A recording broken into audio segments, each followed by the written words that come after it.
आइए अब देखते हैं उत्तर प्रदेश की 20 बड़ी खबरें यूपी 2020 में। मैनपुरी में पुलिस मुठभेड़ में घायल हुआ बदमाश, जवाबी कार्रवाई में पैर में लगी गोली। घायल बदमाश को इलाज के लिए अस्पताल में कराया गया भर्ती, पुलिस मामले की जांच में जुटी। गाजियाबाद पुलिस के कांस्टेबल सोहेल खान को किया गया लाइन हाजिर, मंदिर में खड़े होकर ली थी सेल्फी, आपत्तिजनक टिप्पणी के साथ व्हाट्सएप पर लगाया था स्टेटस। ग्रेटर नोएडा के अल्फा 2 में जबरदस्त हंगामा, नशे में धुत छात्रों ने सिगरेट के लिए दुकानदार को पीटा, पत्थरबाजी भी की। गोरखपुर के ठठौली गांव में मुश्ताक अहमद की डेड बॉडी बरामद, ग्रामीणों ने चोर समझकर बुरी तरह पीटा, मामले में 6 लोग अरेस्ट। यूपी के गाजियाबाद में पिक 1 वैन ने एक युवक को मारी टक्कर, मौके पर ही मौत, 2 युवक बाल बाल बचे। फिरोजाबाद में महिला का अश्लील वीडियो वायरल करने के आरोप में युवक की पिटाई, महिला और उसके परिजनों ने जमकर पीटा। अलीगढ़ में दबंगों का आतंक, मामूली बात पर युवक की पिटाई, सोशल मीडिया पर वीडियो वायरल।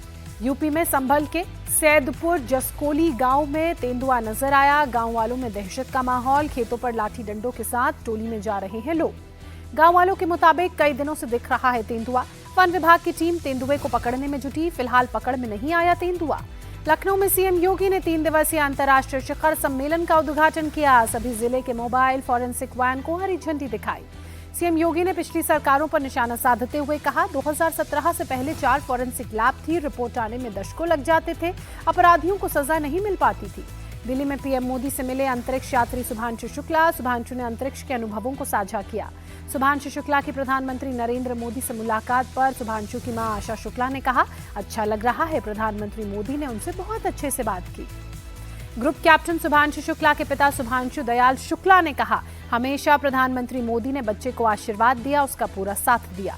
शुभांशु दयाल शुक्ला का बयान, कहा प्रधानमंत्री ने बहुत अच्छे से शुभांशु से बात की, शुभांशु से मिशन की जानकारी ली।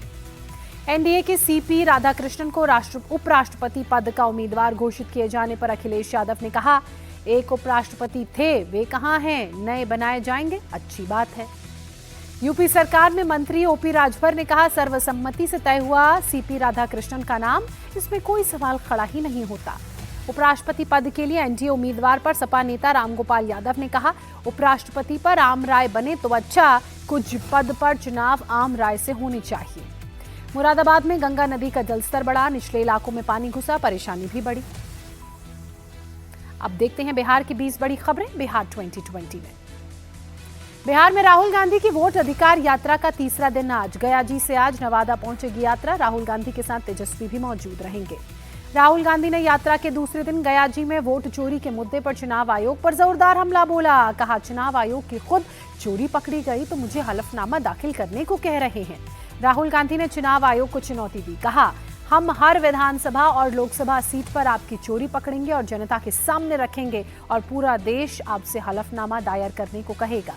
तेजस्वी यादव ने भी राहुल के सुर में सुर मिलाया, कहा चुनाव आयोग बीजेपी के इशारे पर काम कर रहा है, वोट चोरी के आरोपों का ठीक से जवाब नहीं दिया। गयाजी में युवाओं के बीच राहुल गांधी और तेजस्वी यादव का क्रेज नजर आया। यात्रा के दौरान राहुल तेजस्वी को देखने के लिए बसों की छतों और पेड़ पर युवा चढ़े। राहुल की वोट यात्रा को लेकर उत्साहित कांग्रेस, अखिलेश प्रसाद सिंह ने कहा, सासाराम की भीड़ से साफ हुआ, बिहार की जनता ने एनडीए को नकारा है। राहुल गांधी को बिहार की नहीं हज की यात्रा करनी चाहिए, आचार्य प्रमोद कृष्ण का तंज। शहजादों जैसा व्यवहार करते हैं राहुल और तेजस्वी, बिहार के डिप्टी सीएम विजय सिन्हा का अटैक। जब चुनाव आते हैं तो इस तरह की यात्राएं होती हैं। राहुल तेजस्वी की वोट अधिकार यात्रा पर तेज प्रताप यादव का बयान। राहुल तेजस्वी की वोट अधिकार यात्रा पर बीजेपी का तंज, कहा जो जेल से बाहर हैं वो चोर यात्रा कर रहे हैं, वोट बैंक की राजनीति कर रहा है विपक्ष। संसद में आज भी बिहार में एसआईआर पर विपक्ष के हंगामे के आसार, मुख्य चुनाव आयुक्त ज्ञानेश कुमार के खिलाफ विपक्ष ला सकता है महाभियोग प्रस्ताव। सपा प्रमुख अखिलेश यादव का बीजेपी और चुनाव आयोग पर हमला, कहा जानबूझकर काटे जा रहे हैं पिछड़ों के वोट, चुनाव आयोग वोटर लिस्ट दे दे तो बहुत सारी बातें साफ हो जाएंगी। पीएम मोदी की भाषा बोल रहा चुनाव आयोग, उसे भी आलोचना बर्दाश्त नहीं, आरजेडी सांसद मनोज झा का निशाना। चुनाव आयोग के समर्थन में बीजेपी उतरी, कहा विपक्ष की हताशा बढ़ गई है, इसी ने सभी सवालों का विस्तार से जवाब दिया। बीजेपी ने कांग्रेस पर संवैधानिक संस्थाओं से खिलवाड़ करने का आरोप लगाया, कहा सत्ता विरासत से नहीं सेवा से मिलती है। सुप्रीम कोर्ट के निर्देश पर बिहार में एसआईआर के तहत काटे गए वोटर्स की लिस्ट जारी, चुनाव आयोग की वेबसाइट पर भी लिस्ट अपलोड हुई। पूर्व आईपीएस अधिकारी आनंद मिश्रा आज बीजेपी में शामिल होंगे। प्रशांत किशोर की पार्टी जन स्वराज्य से जुड़े थे आनंद मिश्रा। बिहार में बगहा में किसानों पर पुलिस का लाठीचार्ज। यूरिया खाद के लिए लाइन में लगे थे किसान। धक्का मुक्की के बाद पुलिस ने कार्रवाई की। बिहार के मुंगेर में लोगों ने कार से शराब लूटी। भीड़ को चकमा देकर गाड़ी छोड़कर तस्कर भागे। पटना में एसटीईटी छात्रों का जबरदस्त प्रदर्शन। पुलिस ने लाठीचार्ज किया। टीआरई 4 से पहले परीक्षा की कर रहे थे मांग। अब राज्यों की 20 बड़ी खबरें देखते हैं राज्य 2020 में। दिल्ली के नंदन नगरी में जी ब्लॉक में एक शख्स की बीती रात चाकू मारकर हत्या। भतीजे ने किया था हमला, मौके से फरार हुआ हमलावर। पुलिस के मुताबिक पीड़ित शख्स ने अपनी नाबालिग भतीजी को किसी बात पर डांटा। भतीजी की शिकायत पर भतीजे ने हमला किया। दिल्ली के बुराड़ी में सड़क का एक हिस्सा धंसने से कार गड्ढे में गिरी। हादसे में किसी तरह की जनहानि की खबर नहीं। मौके पर क्रेन की मदद से कार को गड्ढे से बाहर निकाला गया। सीवर लाइन का काम पूरा होने के बाद हादसा। विपक्षी दल आज उपराष्ट्रपति पद के लिए उम्मीदवार के नाम का ऐलान करेगा। सभी विपक्षी दल के नेताओं की कांग्रेस अध्यक्ष मल्लिकार्जुन खड़गे के आवास पर दोपहर 12:30 बजे बैठक होगी। 20 अगस्त को नामांकन दाखिल करेंगे एनडीए के उपराष्ट्रपति उम्मीदवार सीपी राधाकृष्णन। नॉमिनेशन के वक्त पीएम मोदी रहेंगे मौजूद। दिल्ली पहुंचते ही पीएम मोदी से राधाकृष्णन की मुलाकात। शाम को एनडीए नेताओं से की मुलाकात। एनडीए उम्मीदवार सीपी राधाकृष्णन को वाईएसआरसीपी का समर्थन। सांसद मदिला गुरुमूर्ति ने दी जानकारी। दिल्ली में आज से आरएसएस के आर्थिक समूहों की 2 दिवसीय बैठक। स्वदेशी जागरण मंच, भारतीय मजदूर संघ, लघु उद्योग भारती और भारतीय किसान संघ जैसे संगठनों के प्रतिनिधि होंगे बैठक में शामिल। अलवर के किशनगढ़ में ड्रम से शव मिलने का मामला। पुलिस ने मृतक की पत्नी और मकान मालिक के बेटे को हिरासत में लिया। झुंझुनू में मारपीट और तोड़फोड़ मामले में एक्शन। पुलिस ने नवे आरोपी को धर दबोचा। जयपुर के बिंदायका थाना इलाके में पेट्रोल पंप पर लूट। 48,000 रुपए फरार लेकर हुए बदमाश। कर्मचारियों पर गाड़ी चढ़ाने की कोशिश तक की। नॉर्थ 24 परगना में हाई स्कूल के सामने विस्फोट। हादसे में सच्चिदानंद मिश्रा नाम के शख्स की मौत। हैदराबाद के कुकटपल्ली में एक नाबालिग बच्ची की हत्या। घर में अकेली थी बच्ची, माता पिता ड्यूटी पर गए थे। पश्चिम बंगाल के मुर्शिदाबाद में सरकारी बस में अचानक आग लगी। यात्रियों को किसी तरह बचाया गया। हैदराबाद के गोकुले नगर में करंट लगने से 6 लोगों की मौत। जन्माष्टमी जुलूस का रथ तार से टच हो गया था। तेलंगाना के सुल्तानाबाद में एक बच्ची कार में लॉक हुई। बच्ची को गाड़ी अनलॉक करने का वीडियो दिखाया गया। बच्ची ने स्टेप्स फॉलो कर गाड़ी को अनलॉक किया। नागपुर पुलिस ने एआई की मदद से उत्तर प्रदेश के गोंडा से ट्रक ड्राइवर को पकड़ा। नागपुर भोपाल एनएच पर एक बाइक में मारी थी टक्कर। एआई की मदद से आरोपी को पकड़ने का देश का ये पहला मामला। प्रवासी मजदूरों के लिए बंगाल में श्रमश्री scheme launch. CM Mamata Banerjee ने कहा, बंगाल लौटने वाले मजदूरों को 1 साल तक या रोजगार नहीं मिलने तक हर महीने 5,000 रुपए दिए जाएंगे। जयपुर में मनिका विश्वकर्मा को मिस यूनिवर्स इंडिया 2025 के ताज से नवाजा गया। इस साल के अंत में थाईलैंड में होने वाली मिस यूनिवर्स प्रतियोगिता में भारत का प्रतिनिधित्व करेंगी। मौसम से जुड़ी 20 बड़ी खबरें मौसम 2020।